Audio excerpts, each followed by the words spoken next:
Assalamualaikum warahmatullahi wabarakatuh. Waalaikumsalam warahmatullahi wabarakatuh. Sebelum saya bicara tentang heterogenitas dan pluralitas, izinkan saya dulu Kang Deddy ingin memberikan catatan kaki. Punten, ini mah bukan respon ya, catatan kaki itu footnote, adanya di bawah. Adanya di bawah. Jadi kembali bahwa persengketaan masalah perbedaan budaya dan agama itu sudah dimulai dalam dunia Islam itu 1200 tahun yang lalu antara ahli sunnah dengan Mu'tazilah. Ya, jadi sejak dulu sudah mulai mana budaya mana agama ini bingung. Pertama kita melihat Al-Quran sebagai kalam ilahi, sebagai wahyu yang diturunkan kepada Kanjeng Nabi Muhammad. Tetapi kan kita melihat ketika Al-Quran diturunkan, bahasa Arab masih dalam pertumbuhannya. Hurufnya saja baru ada 15. Di mana gambar jukung itu bisa dibaca ba, bisa dibaca ta, bisa dibaca sa, bisa dibaca na. Nanti orang yang ruku bisa dibaca ja, dibaca ha, bisa dibaca kha. Fakof juga sama, sin sama, bayangkan.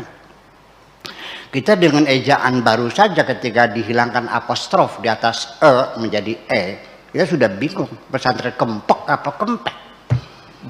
Nah, sedangkan itu 15 huruf bisa mengcover semacam itu. Nah, itu huruf Arab itu kan disempurnakan kemudian oleh orang-orang Arab, oleh cendekiawannya. Nah, kalau itu hasil pemikiran manusia, ini agama atau budaya? Satu. Ilmu tajwid juga, saya nggak terlalu yakin Nabi baca Al-Qurannya dengan tajwid yang sekarang berkembang. A'udzu billahi minas syaitonir rajim. Saya kira ihdinas siratal. Saya kira nggak yakin kan yang Nabi bacanya begitu kok. Iya kan? Nah itulah. Jadi disitulah akhirnya menjadi, bahkan ketika Nabi meninggal dunia sendiri, setelah khilafah dipegang oleh Abu Bakar As-Siddiq, orang-orang Islam yang hafal Quran banyak yang mati terbunuh dalam pertempuran.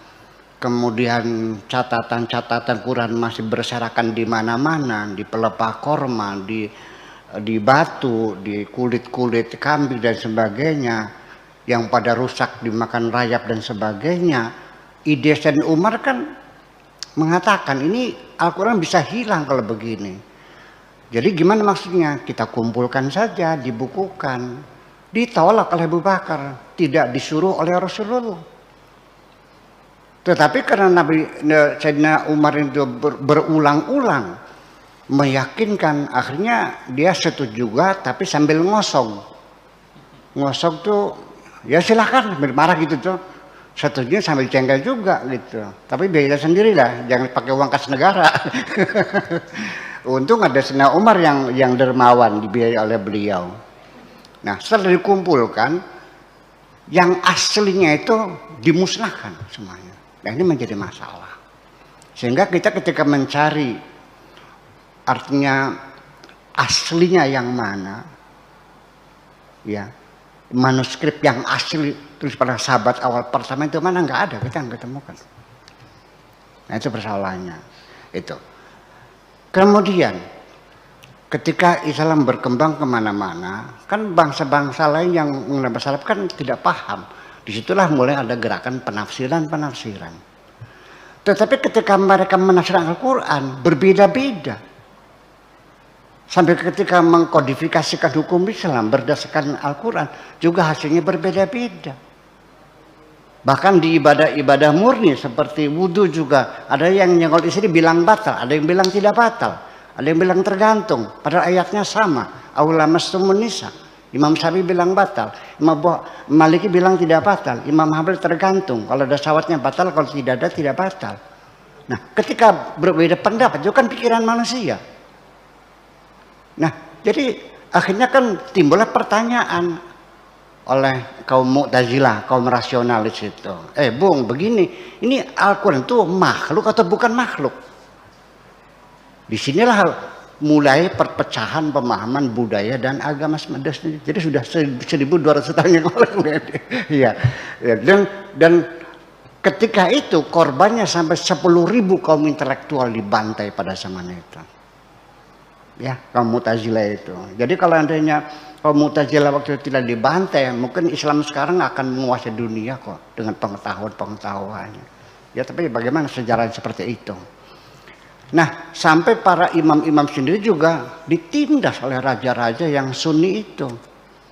Abu Hanifah dipenjara, diracun dalam penjara mati. Ya, kemudian Imam Abu Hambal juga disiksa sampai lumpuh dia. Hanya Imam Syafi'i yang cerdik. Ketika diinterogasi, ditanya, Imam Syafi'i, menurut kamu Al-Quran itu makhluk atau bukan makhluk?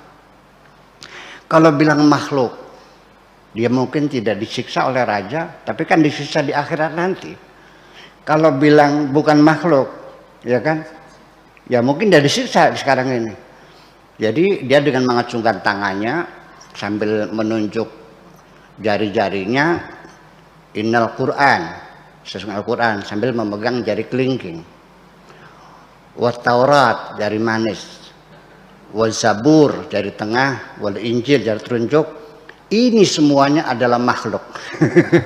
Selamatlah dia kan. Itu salah satu cerita kecerdasan tentang Imam Syafi'i. Jadi fitnahnya luar biasa. Nah, jadi artinya dengan sampai kepada penulisannya juga berbeda-beda penulisan. Makanya ada qiraat Sabah itu beda-beda. Ada wadduha, ada wadduhe, ada maliki, ada maliki. Nah, kemudian para ahli sintaksis sendiri ketika mengurai bahasa Al-Quran, itu saya melihat sepertinya ada ketidakjujuran untuk mengatakan apa adanya. Seperti kalimat Allahumma. Nah, ini secara sintaksis.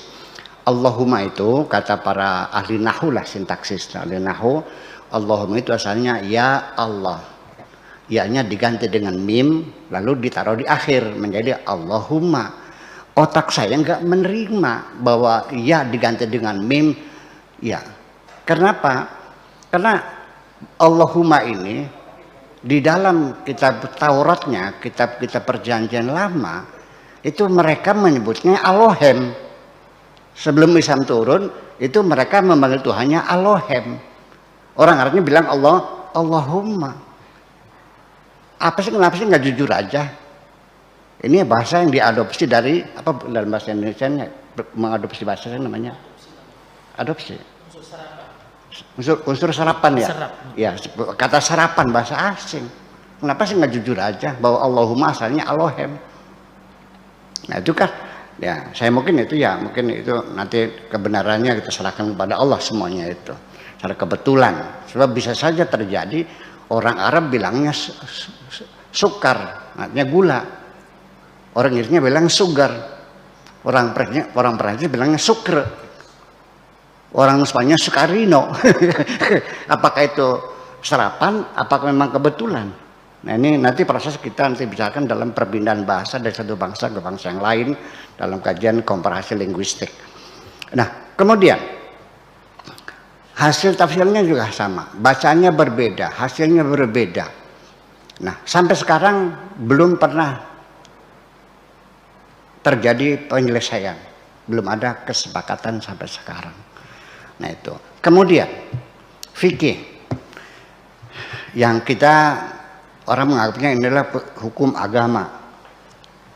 Fikih itu membaca Al-Quran dan membaca Al-Hadis. Di mana kondisionalitas satu hukum itu sepertinya dibakukan, harus yang ukuran yang benar itu apa yang dilakukan oleh Nabi Muhammad SAW. Sehingga ketika bagaimana hukumnya gitar, mereka akan mencari referensinya. Zaman Nabi sudah ada gitar belum? Nggak ada, ya berarti haram. Piano gimana? Belum ada, ya berarti haram. Nah kalau gendang ada nggak? Oh gendang ada, berarti boleh kalau gendang mah. Sampai seperti itu. Cebok dipakai tisu boleh nggak? Nggak boleh. Kenapa? Nabi nggak pernah pakai tisu. Ya pukul belum ada tisu. Jadi pakai apa? Pakai batu. Karena Nabi pakai batu. Nah, ketika pemikiran semacam ini muncul di tengah-tengah kita bahwa Islam yang benar itu Islam yang diamalkan abad ke-7. Sedangkan kaki kita sudah mengecek abad 21. Apa tidak tercabik-cabik semacam ini? Ini yang menjadi persoalan. Jadi sehingga ketika mereka menyusun fikih pun masing-masing mazhab berbeda.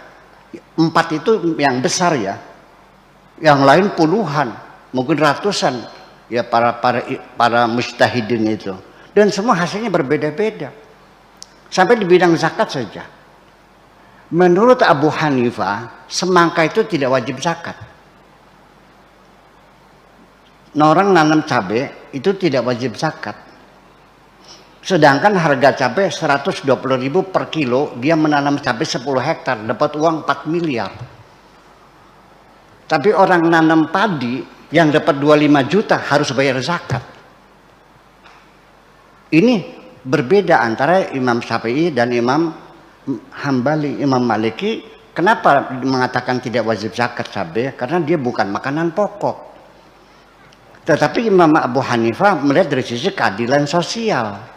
Jadi dua pandangan berbeda. Imam Syafi'i melihatnya dari strategi keamanan pangan, Imam Abu Hanifah melihatnya dari keadilan sosial. Jadi fikih itu hasil pikiran manusia bukan. Pertanyaannya, kalau hasil pikiran manusia agama atau budaya?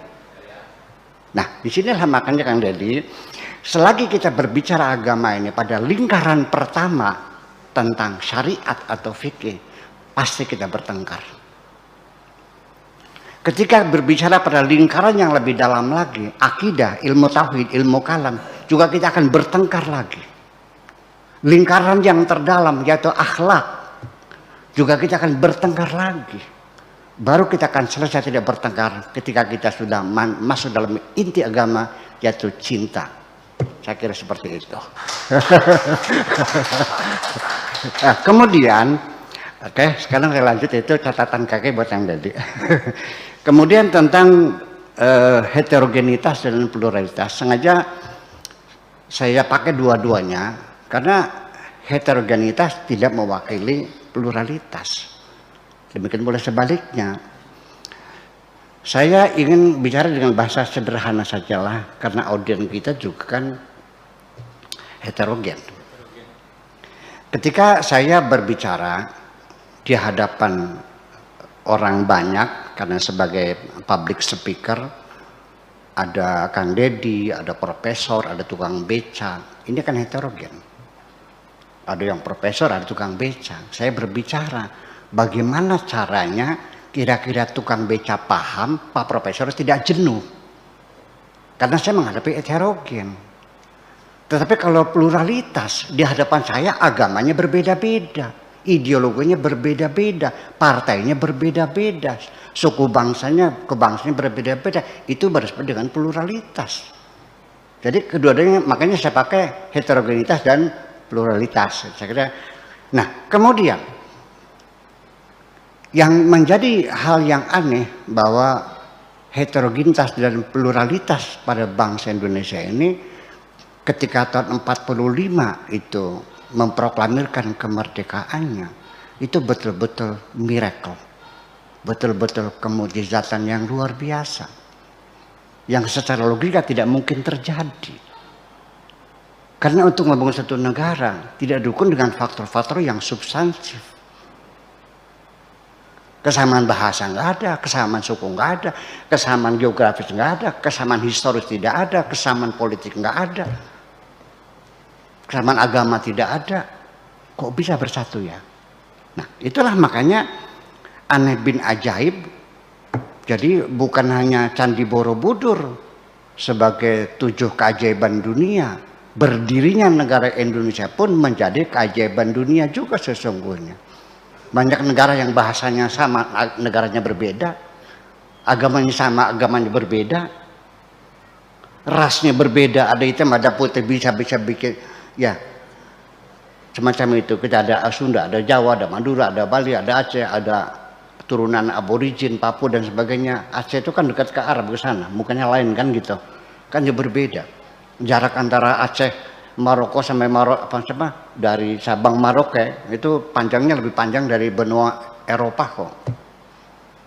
Kok bisa terjadi? Makanya untuk sekedar ini aja, ini apa sih, kita mapping aja dulu nih. Di Indonesia ini ada 1349 suku. Kemudian bahasanya ada sekitar 742 bahasa. Kemudian ada 4 ras besar ya. Kemudian pulaunya ada 17.404. Kemudian pluralitas agamanya 81,1% Muslim, 6,86% Protestan, 2,9% Katolik, 1,69% Hindu, 0,72 Buddha, 0,05 Konghucu, lain-lain agama lokal Nusantara. Kalau di sini namanya abangan atau apa ya? Bukan abangan, ya garingan. Nah kalau di Pasundan wiwitan. Kayak dulu pernah diviralkan Kang Deddy katanya agamanya wiwitan. Masih ingat dulu tuh, kayak dulu tuh. Ya itulah, itu kan hoax ya, fitnah saja macam itu. Karena kemudian juga kita lalu mencari landasan bersama, apa yang menjadi landasan supaya kita menjadi satu negara. Kesamaan bahasa nggak ada, kesamaan agama nggak bahasa, kesamaan suku nggak ada, sejarah, ekonomi, politik, geografis, perjauhan nggak ada. Itulah makanya terjadi apa namanya perkelahian atau percaturan. Akhirnya tercapai juga satu kompromi, yaitu ada 2 keinginan, negara Islam atau negara sekuler. Itu 2 isunya. Ya, jalan tengah akhirnya tercapailah konsensus anak bangsa ini, Pancasila sebagai dasar negara kita itu. Yaitu ketuhanan yang Maha Esa. Itu adalah hasil konsensus, bukan hasil galian orang kok, hasil konsensus kita bersama. Kemudian Undang-Undang Dasar 45 dinyatakan tiap-tiap penduduk diberikan kebebasan untuk memilih dan mempraktikkan kepercayaannya. Selanjutnya, penetapan Presiden nomor 1 tahun 65 tentang pencegahan penyalahgunaan dan strip atau ya penodaan agama secara resmi hanya diakui 6 agama. Ya. 1 Islam, Protestan, Katolik, Hindu, Buddha, dan Konghucu. Kemudian Mahkamah Konstitusi nomor 7 tahun 2007 telah diakui aliran kepercayaan agama asli Nusantara. Kemudian Presiden Gus Dur juga menetapkan libur untuk agama Konghucu, Imlek, macam. Nah ini terjadi konflik program transmigrasi dulu pada Pak Harto. Ini orang Jawa pada ke Kalimantan, ke Sumatera dan sebagainya, itu juga dinilai terjadi konflik. Belum lama kan antara Dayak sama Madura ya, dan di mana-mana kan terjadi konflik karena mereka itu menganggapnya sebagai penjajahan suku Jawa. Kemudian pengalaman yang semacam itu kita alami, itu hendaknya menjadikan kita pelajaran, karena bagaimanapun sejarah itu Kang Deddy adalah sebagai supplier bahan baku pokok ideologi kita ini. Ya, tidak bisa dibohongi. Yang terjadi itu jadi pelajaran. Nah, kemudian saya ingin mengatakan bahwa setelah reformasi tahun 98, saya sebagai narasumber adakan seminar di Jatibarang di gedung PUI dengan Sri Bintang Pamungkas. Saya bilang segera ini setelah selesai segera pertama kali diprioritaskan rekonsiliasi. Sebab ancamannya kalau tidak rekonsiliasi Indonesia bisa bubar. Beliau waktu itu mengatakan mana mungkin Indonesia bubar. Saya tidak membantah, cuma saya bertanya, mana Sriwijaya, mana Majapahit, mana Tarumanegara, mana Romawi, mana dinasti Ottoman, mana dinasti Umayyah, mana dinasti Abbasiyah, mana Asuria, mana Mesopotamia, mana Babilonia, mana Uni Soviet. Suatu ketika kita juga bisa mengatakan mana Indonesia. Nah, yang jadi persoalan nantinya ini, bayangkan apa tidak mengenaskan bahwa nenek moyang kita yang berjuang membayar dengan darah dan nyawa untuk kita semuanya, lalu akan hilang seperti itu. Nanti penderitaan kita bukan hanya itu. Kalau kita kalau Yugoslavia itu terpecah jadi 6. Kalau kita berapa? 50, Pak. Nanti Purwakarta kerajaan Kesunanan sendiri, Indramayu juga kerajaan sendiri, mungkin lebih dari itu. Nanti apa yang terjadi? Kalau sudah negara ini kecil-kecil, yang terjadi adalah kita akan menjadi satelit-satelit negara besar kok. Itu satu.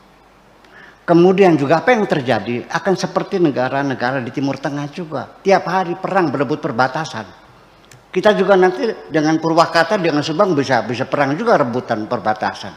Dengan Majalengka juga kita akan perang rebutan sungai. Karena itu kehidupan kita. Kalau ditutup gimana? Mampus kita kan. Jadi ya semacam itu. Jadi artinya bahwa saya yakin sekalipun suasana sekarang, saya tidak mengatakan memanas ya, menghangat aja ya. Tidak memanas, menghangat aja. Saya yakin bisa diselesaikan. Asal masing-masing pihak punya keinginan untuk menyelesaikan. Saya kira terima kasih. Assalamualaikum warahmatullahi wabarakatuh.